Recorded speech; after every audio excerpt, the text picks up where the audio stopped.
Nigeria இருக்கே வேலை பார்த்த டுக்போர்ட் எம்வி ஜாஸ்கன், அந்த ஷிப்ல குக்கா வேலை பார்த்த ஹாரிசன் ஒகேன். அவருக்கு அது ரொம்ப சாதாரண ஒரு வாழ்க்கை. டெய்லி வேலை, நேரத்துக்கு சாப்பாடு, ஸ்மால் சேலரி அண்ட் ஹாப்பியான ஃபேமிலி. அந்த நாள் மார்னிங் விண்டு கொஞ்சம் ஸ்ட்ராங், ஸ்கை டார்க்கா மாறிக்கிட்டு இருந்தது. அந்த குரூப்ல மெம்பர்ஸ் சிலர் அதை பார்த்துட்டு டென்ஷனா இருந்தாங்க. ஆனா ஜோப்ல இதெல்லாம் காமன் தானே நம்பிக்கிட்டு இருந்தாங்க. ஆனா இந்த சிச்சுவேஷனும் எப்படியாவது மாறணும்னு கடவுளை வேண்டினாரு ஹாரிசன் ஒகேன். அந்த டைம்ல ஹாரிசன் கிச்சன்ல வேலை முடிச்சிட்டு பெட்ரூம்ல ரெஸ்ட் எடுக்க போறாரு. அப்ப அவருக்கு தெரியாது அந்த ஃபியூ செகண்ட் தான் அவரோட வாழ்க்கையை மாற்ற போகுதுன்னு. அப்போ சடனா ஒரு கிரஷ் ஆகிற சவுண்ட் ஹாரிசனுக்கு கேட்டது. அந்த ஷிப் வயலண்டா ஷேக் ஆகவும் செய்து, அங்குள்ள டீம் அலற சத்தம் ஹாரிசனுக்கு கேட்கவும் செய்து. மெட்டல் கிராக் ஆகிற சத்தம், அந்த டீம் அலற சத்தம் மொத்தத்துல ஹாரிசனுக்கு பீதி கிளப்பிச்சுன்னு தான் சொல்லி ஆகணும். ஹாரிசன் அந்த டைம்ல தான் தைரியத்தையும் பேலன்ஸையும் யூஸ் பண்ணி அந்த ஷிப்ல உள்ள ஒரு வால்ல இருக்கிற கம்பியை பிடிக்க முயற்சி பண்ணவும் செய்யறாரு. அதுக்காக அவர் டோர் ஓபன் பண்ண ட்ரை பண்ணும் முன்னாடியே அந்த ஷிப் முழுக்க சாய ஆரம்பிக்குது. ஒரு செகண்ட் அண்ட் இன்னொரு செகண்ட் கம்ப்ளீட்டா அப்சைட் டவுன்.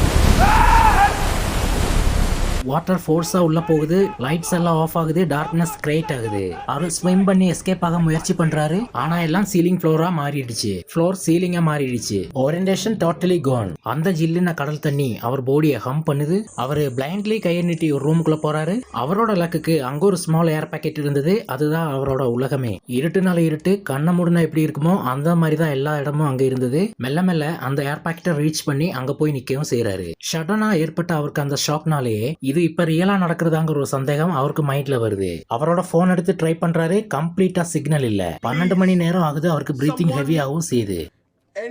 இனிமே நம்மளை யாரும் காப்பாற்ற வரமாட்டாங்க, நம்ம இங்கிருந்து தப்பிக்க முடியாதுன்னு நினைச்சு ரொம்ப ஃபீல் பண்றாரு. அவருக்கு அந்த ஏர் பாக்கெட்ல ரொம்ப நேரம் இருக்க முடிஞ்சான்னு கேட்டா அதான் இல்ல.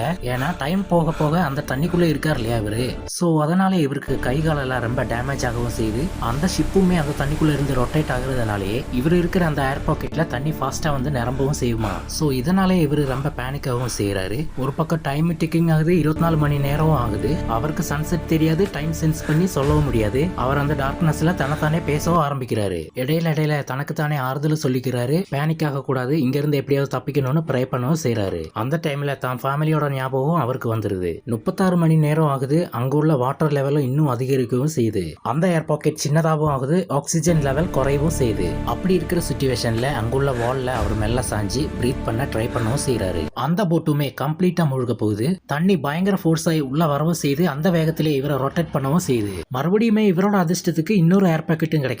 அதுவுமே முன்னது மாதிரி ரொம்ப பெருசாலாம் இல்ல, ரொம்ப சின்னதுதான். வேற வழியே இல்ல. அதுலதான் இவரோட உயிரை இவர் காப்பாத்தியே ஆகணும். அந்த டார்க்னஸ்ல இவரோட ஹார்ட் பீட் மட்டுமே கேக்குது. அந்த சவுண்ட் தான் அவரோட உயிர் இன்னும் இருக்குன்னு அவருக்கு ப்ரூஃப். அப்படியே 48 மணி நேரம் ஆகுது.